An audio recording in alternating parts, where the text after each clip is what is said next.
শুরুর কথা রহস্যময় এক স্বপ্ন আর এক জাদুকরী তলোয়ারের রোমাঞ্চকর এই গল্পটি আপনাকে এক প্রাচীন জগতে নিয়ে যাবে।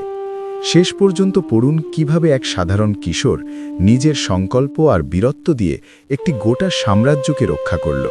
তারিক ও তার রহস্যময় স্বপ্ন। অনেক পুরনো দিনের কথা। খোরাসানে এক বৃদ্ধা মহিলা থাকতেন যার একমাত্র ছেলের নাম ছিল তারিক। তারিক দেখতে সাধারণ হলেও তার কোমরে একটি তলোয়ার ঝুলত, যা তার বড় হওয়ার সাথে সাথে বড় হচ্ছিল। এক রাতে তারিক একটি স্বপ্ন দেখল এবং টানা ৩ রাত একই স্বপ্ন দেখার পর সে বুঝল এটি সত্যি। সে প্রতিজ্ঞা করল এই স্বপ্নের কথা কাউকে বলবে না। মা খুশির কারণ জানতে চাইলে সে স্বপ্নের কথা স্বীকার করল, কিন্তু বিস্তারিত বলতে রাজি হল না। এতে মা রেগে গিয়ে তাকে প্রচণ্ড মারধর করতে লাগলেন। ঘটনাক্রমে সেখান দিয়ে শহরের কাজী যাচ্ছিলেন। তারিকের কান্নার আওয়াজ শুনে তিনি তাকে ডেকে আনলেন। কাজী কারণ জানতে চাইলে তারিক বলল, আমি অদ্ভুত এক স্বপ্ন দেখেছি, কিন্তু মাকে তা বলছি না দেখেই তিনি মারছেন। কাজী মুচকি হেসে তারিককে নিজের কাছে রেখে লালন পালন করার জন্য মায়ের কাছ থেকে চেয়ে নিলেন। মা খুশি মনে রাজি হলেন।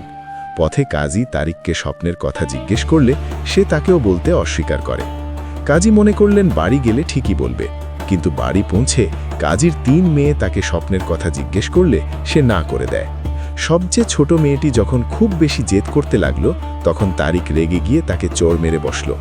এতে কাজী ক্ষিপ্ত হয়ে তারিককে কারারুদ্ধ করার এবং পরে ফাঁসির নির্দেশ দিলেন। যেদিন তারিককে ফাঁসি দেওয়া হবে, ঠিক সেই সময় দেশের সুলতান সেখান দিয়ে যাচ্ছিলেন। সব ঘটনা শুনে তিনি তারিকের প্রাণ ভিক্ষা দিলেন এবং নিজের প্রাসাদে নিয়ে গেলেন।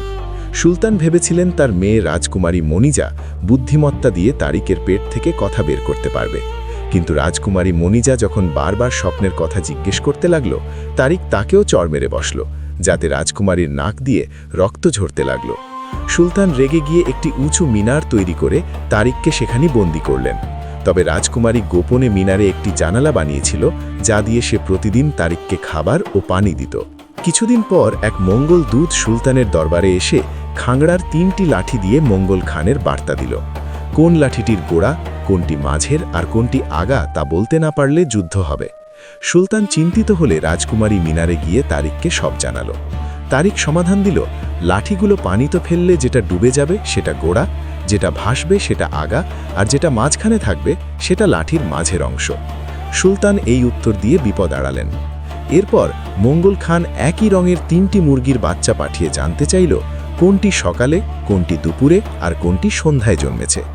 এবারও তারিক রাজকুমারীর মাধ্যমে উত্তর জানালো, যে বাচ্চাটি গম খাবে সে সকালে, যে জব খাবে সে দুপুরে, আর যে শস্যদানা খাবে সে রাতে জন্মেছে। সুলতান আবারও সঠিক উত্তর দিয়ে দেশ বাঁচালেন। মঙ্গল খানের চালাক খালা, যিনি একজন জাদুকর ছিলেন, তাকে জানালো যে সুলতান নিজে এসব উত্তর দিচ্ছেন না, দিচ্ছে এক যুবক। মঙ্গল খান সুলতানের কাছে সেই যুবককে চাইল। তারিক সুলতানকে বলল তার মতো দেখতে আরও 2জন ছেলে জোগাড় করতে। সুলতান তাই করলেন এবং 3জনকেই একই পোশাক পরিয়ে মঙ্গল খানের কাছে পাঠালেন। রাতে জাদুকর বৃদ্ধা এসে আসল তারিককে চেনার জন্য জাদুর সাহায্যে তার আস্তিন কেটে দিল, কিন্তু সকালে তারিক তা দেখে বাকি 2জনের আস্তিনও কেটে দিল। ফলে মঙ্গল খান আসল তারিককে চিনতে ব্যর্থ হয়ে 3জনকে ফেরত পাঠাল। অবশেষে মঙ্গল খান আবারও দূত পাঠিয়ে তারিককে একা পাঠানোর দাবি করল। তারিক এবার একাই রওনা হলো।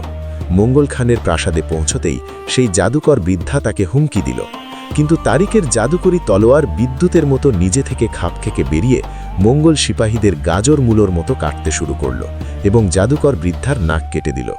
পুরো মঙ্গল বাহিনী তারিকের তলোয়ারের কাছে পরাস্ত হল এবং তারিকের গায়ে একটা আঁচড়ও আসলো না। এদিকে সুলতান ও রাজকুমারী বিশাল সৈন্যবাহিনী নিয়ে সেখানে পৌঁছানোর আগেই দেখলেন তারিক বিজয়ী হয়ে ফিরে আসছে। সুলতান খুশি হয়ে রাজকুমারী মনিজার সাথে তারিকের বিয়ের ঘোষণা করলেন। বিয়ের দিন হঠাৎ আকাশে মেঘ জমল, বিদ্যুৎ চমকালো এবং তারিকের তলোয়ার থেকে স্বর্গীয় আলো বিচ্ছুরিত হতে লাগল। তখন এক দৈব বাণী হল, তারিক, তোমার স্বপ্ন আজ পূর্ণ হয়েছে। তারিক সবাইকে জানালো, মহামান্য, আমার স্বপ্ন ছিল এমন এক তলোয়ারের মালিক হওয়া যা হবে সত্য ও আলোর প্রতীক। যেদিন এই তলোয়ার আলো ছড়াবে সেদিন আমার জীবনের উদ্দেশ্য পূর্ণ হবে। রাজকুমারী মনিজা হেসে বলল, এবার বলো, তোমার স্বপ্ন কি পূরণ হয়েছে? তারিক বলল, হ্যাঁ, আর তুমি সাথে থাকলে এই স্বপ্ন সব সময় বেঁচে থাকবে। সুলতান দুজনকে আশীর্বাদ করলেন, আর এভাবেই তারিক ও মনিজার গল্প চিরকালের জন্য অমর হয়ে গেল।